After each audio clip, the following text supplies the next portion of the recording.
कि कैसे कह दूं कि मैं गरीब हूं और कैसे कह दूं कि मैं बदनसीब हूं, कि कैसे कह दूं कि मैं गरीब हूं और मैं कैसे कह दूं कि बदनसीब हूं। लाखों शहंशाहों के ताज पड़े रहते हैं जिनके चरणों में, मैं तो अपने गुरुदेव सरकार के करीब हूं, मैं तो अपने गुरुदेव सरकार के करीब हूं। हर स्थिति में, हर परिस्थिति में गुरुदेव हमारी रक्षा करते हैं, क्योंकि इस जीवन में स्थितियां बदलती रहती हैं, इस जीवन में परिस्थितियां बदलती रहती हैं। जीवन में सुख भी आता है और जीवन में दुख भी आता है, जीवन में अनुकूलताएं भी आती है और जीवन में प्रतिकूलताएं भी आती है। लेकिन हर स्थिति को श्री हरि का प्रसाद समझकर ग्रहण करना चाहिए। अनुकूलता में भी उनकी कृपा को मनाना चाहिए और प्रतिकूलता में भी उनकी कृपा को मनाना चाहिए। ये भक्त के जीवन का लक्षण है, ये भक्त का भाव है, भक्त का स्वभाव है।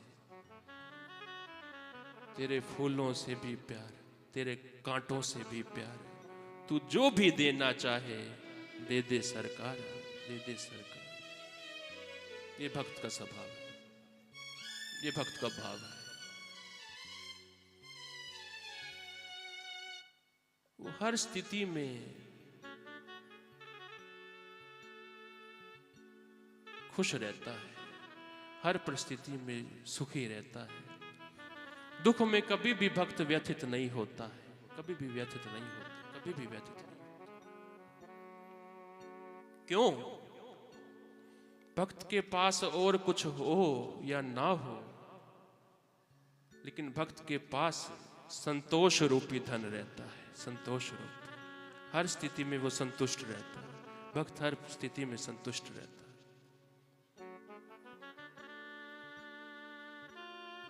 बेशक और कुछ हो या ना हो, लेकिन संतोष रहता है, संतोष रहता है। आपको एक कथा सुनाए, बड़ी सुंदर कथा श्रीमद् भक्तमाल में आती है।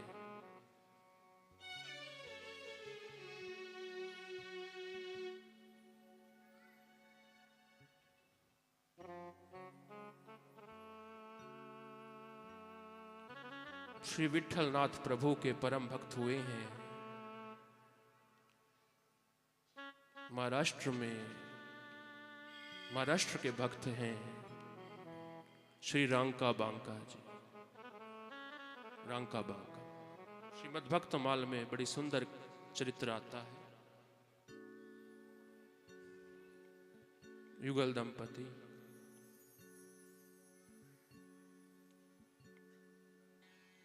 पति का नाम श्री रांका और उनकी पत्नी का नाम बांका, दोनों पति पत्नी।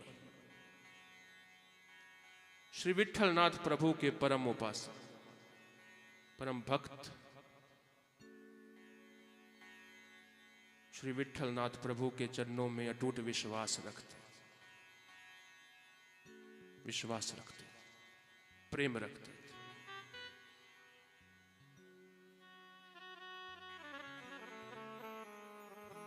लेकिन अत्यंत, ये दोनों अत्यंत निर्धन थे, ये दंपति बड़े निर्धन थे, दीन थे। जंगल में जाकर लकड़ी बीनते थे और लकड़ी बीनकर इकट्ठी करके लकड़ी को बेचते, उससे जो अर्थ आता उससे इनका जीवन यापन चलता था। इतने गरीब थे, कई बार तो कुछ भी नहीं आता था घर में, भोजन की व्यवस्था भी नहीं हो पाती थी। रात्रि को जल में तुलसी दल डाला, चन्नामृत पान किया, भगवत नाम का आश्रय लेते लेते सो गए, विश्राम कर लिया। इतने गरीब थे, 2 वक्त की भोजन की व्यवस्था भी नहीं हो पाती थी, इतने गरीब थे। लेकिन भगवत नाम सिमरन, भगवत नाम भक्ति, भगवत नाम कीर्तन, ऐसी स्थिति जो बड़े बड़े ध्यानियों की भी जो स्थिति नहीं बन पाती, ऐसी स्थिति इन दोनों की बनी।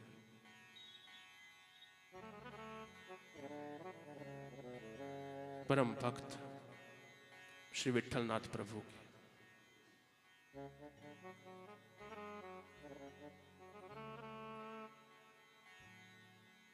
तो नामदेव जी महाराज ने श्री ठाकुर जी से कहा, विट्ठलनाथ प्रभु से कहा, श्री कृष्ण से कहा कि सरकार ये आपकी कितनी भक्ति करते हैं, आपसे कितना प्रेम करते हैं, लेकिन इतने गरीब हैं, इतने निर्धन हैं,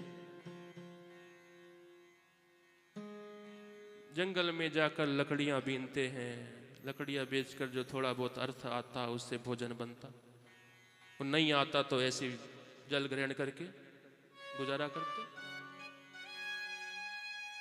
आप इन पर कृपा क्यों नहीं करते? आप इनकी सहायता क्यों नहीं करते? आप इनकी मदद क्यों नहीं करते? तब मेरे गोविंद ने कहा, श्री विट्ठलनाथ प्रभु ने कहा कि ये मेरे ऐसे भक्त हैं कि अगर मैं इन्हें कुछ देना भी चाहूं तो ये लेंगे नहीं, मुझसे कुछ लेंगे नहीं। ऐसे भक्त ये मुझसे कुछ लेने वाले नहीं हैं। का प्रभु ऐसी कहती हो या आपने कभी प्रयास भी किया है?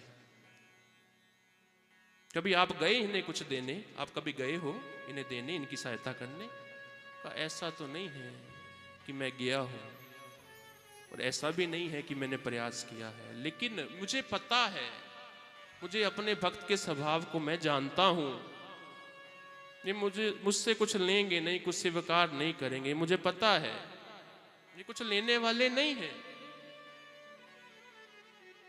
आप प्रयास तो करो सरकार, आप प्रयास तो करो, आप प्रयास तो करो, आप प्रयास तो करो।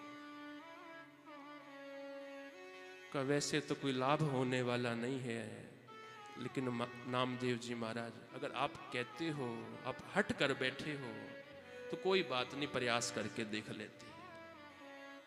आप कहते हो तो प्रयास कर लेते, प्रयास कर लेते। अब सुबह हुई,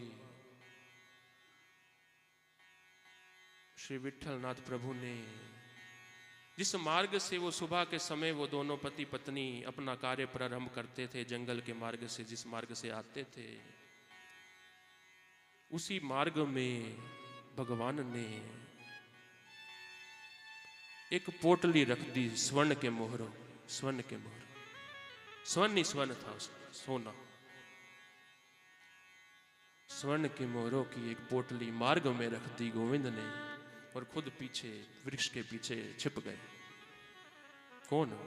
गोविंद, श्री विट्ठलनाथ प्रभु और वो भक्त नाम छिप गए।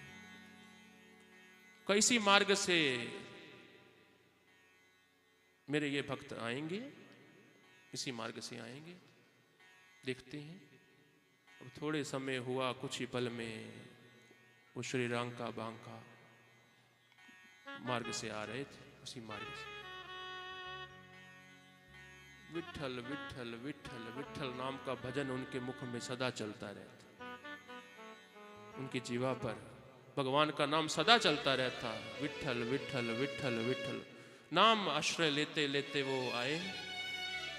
जो पति थे जिनका नाम रांका था वो थोड़ा आगे थे, और जो उनकी पत्नी थी वो थोड़ा पीछे आ रही थी, थोड़ा सा पीछे थी। मार्ग में बढ़ रहे थे, रास्ते में मार्ग में देखा एक पोटली रखी हुई थी, दूर से देखा एक पोटली। तो पहले तो सोचा कि किसी और की है, क्यों स्पर्श करूं। फिर मन में आया देखूं तो सही इसमें है क्या, देखूं तो सही, मार्ग में पड़ी है, इसमें ऐसा क्या है, देखता हूं। अब श्री रांका जी ने वो पोटली खोली, देखते क्या है, उसमें स्वर्ण की मोहरें थी, स्वर्ण की मोहरें, स्वर्ण की मोहरें। पीछे देखा पत्नी को, तो मन में आया कि स्त्रियों की स्वर्ण के प्रति रुचि ज्यादा होती है, माताओं की आसक्ति ज्यादा होती है स्वर्ण में। मन में आया कि अगर मेरी पत्नी की दृष्टि इस पर पड़ गई तो हो सकता है इसके मन में लालच आ जाए, लोभ आ जाए। मन में ऐसा सोचा पति ने, श्री रांका जी ने, कि अगर इसकी दृष्टि, मेरी पत्नी की दृष्टि इस पर चली गई, स्वर्ण पर, तो स्वर्ण के प्रति इसके मन में लालच आ सकता है।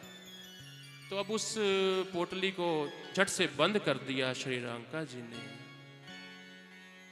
और उस पर मिट्टी डालने लगे। मिट्टी, जंगल की मिट्टी, उस पोटली को ढकने का प्रयास करने लगे। पत्नी पूछी, का पति देव, ये क्या कर रहे हो? ये किस चीज पर आप मिट्टी डाल रहे हो? ये क्या है जिस पर मिट्टी डाल रहे हो जंगल की? तब श्री रांका जी ने, पति ने पत्नी से कहा कि अब तुमसे क्या छुपाऊं, तुमसे असत्य क्या कहूं? ये पोटली है, इस पोटली में स्वर्ण की मोहरें हैं, स्वर्ण की मोहरें हैं, और तुम्हारी दृष्टि इस पर चली ना जाए, तुम्हारी दृष्टि से बचाने के लिए मैं इसे छिपाने का प्रयास कर रहा हूँ, मैं इसे मिट्टी से ढकने का प्रयास कर रहा हूँ कि तुम्हारी दृष्टि अगर इस पर चली गई तो तुम्हारे मन में क्या लोभ ना आ जाए, स्वर्ण के प्रति लालच ना आ जाए, लालच ना आ जाए। इसलिए मैं इसे मिट्टी डालकर छुपाने, ढकने का प्रयास कर रहा हूँ। तब पत्नी ने माथा ठोका, प्राणनाथ, क्या कभी मिट्टी पे भी मिट्टी डाली जाती है? क्या कभी मिट्टी पे भी मिट्टी डाली जाती है? क्या कभी मिट्टी पे भी मिट्टी डाली जाती है? जब ये सुना तो श्री रांका जी के नेत्र सजल हो गए कि मुझे लगता था, मैं कितनी भजन करता हूं श्री विट्ठलनाथ प्रभु का, लेकिन मेरी दृष्टि में आज भी स्वर्ण स्वर्ण है, मेरी दृष्टि में आज भी चांदी चांदी है, मिट्टी मिट्टी है। लेकिन धन्य है मेरी पत्नी, धन्य है मेरी पत्नी की ऐसी भक्ति जिसे मिट्टी, स्वर्ण भी मिट्टी लग रही है, स्वर्ण भी मिट्टी लग रही है, स्वर्ण भी मिट्टी। धन्य है मेरी पत्नी की ऐसी भक्ति। आज उन दोनों ने कुछ इकट्ठा नहीं किया, पता नहीं प्रभु की कैसी माया, कैसा और चक्कर ना पड़ जाए कोई माया का, आगे जाए तो खाली हाथ ही लौट आए। फिर से माया से तो बचना है, माया से बचना है। घर आए, जल ग्रहण किया, जल में तुलसी दल डाला, चन्नामृत पान किया, विट्ठल विट्ठल विट्ठल विट्ठल नाम का कीर्तन करते करते सो गए। अब देखा ठाकुर जी ने नामदेव जी की ओर, कहा तुमने देखा ना, ये मुझसे कुछ लेना नहीं चाहते, तुमने देखा ना, स्वर्ण की मोहरे पे मिट्टी डालकर चले गए, तुमने देखा ना। का सरकार आप प्रयास करते रहो, आज नहीं कल तो कुछ लेंगे, आप प्रयास करते रहो। तो चलो ठीक है। अब अगले दिन ठाकुर जी ने क्या किया, ठाकुर जी ने जंगल में आकर स्थान स्थान पर लकड़ियां बीन बीन कर रख दी, बंडल बना बना कर रख दी कि मेरे भक्त को संघर्ष ना करना पड़े, वो आए लेकर चला जाए, जिससे व्यवस्था हो पाए कुछ। ऐसे इस उद्देश्य से ठाकुर जी ने स्थान स्थान पर लकड़ियां बीन बीन कर रख दी।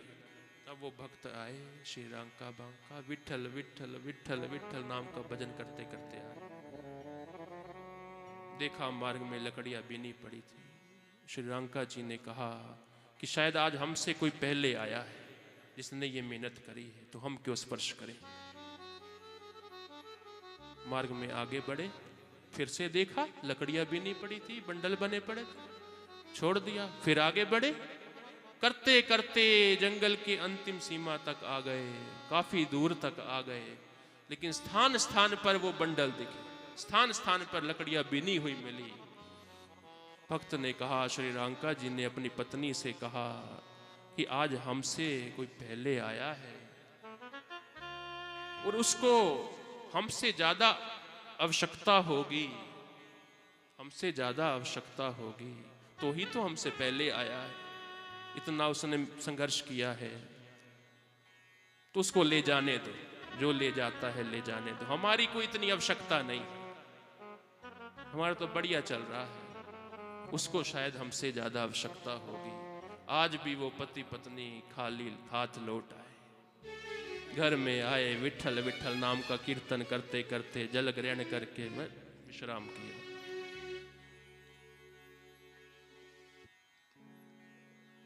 अब श्री विठलनाथ प्रभु ने कहा कि देखा ना हमारा, ये देखो ये प्रयास भी विफल रहा।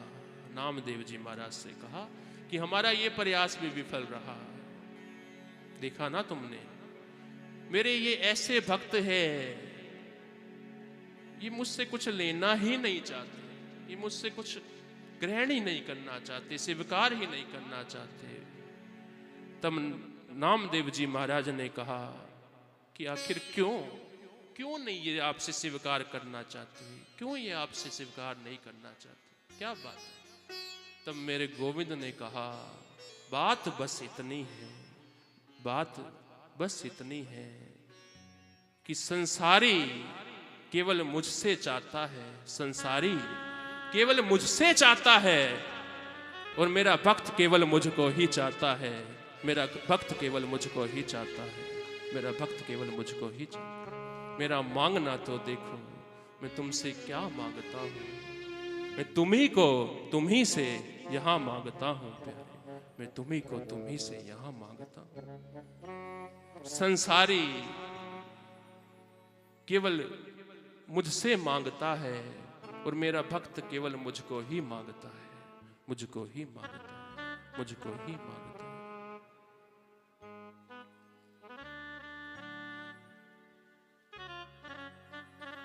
मन में भक्तों के संतोष रहता है, संतोष रहता है, हर परिस्थिति में उसकी कृपा को मनाता है भक्त, तभी उसको दुख लगते नहीं है, भक्त को दुख लगते नहीं है, भक्त को दुख लगते नहीं है। क्यों?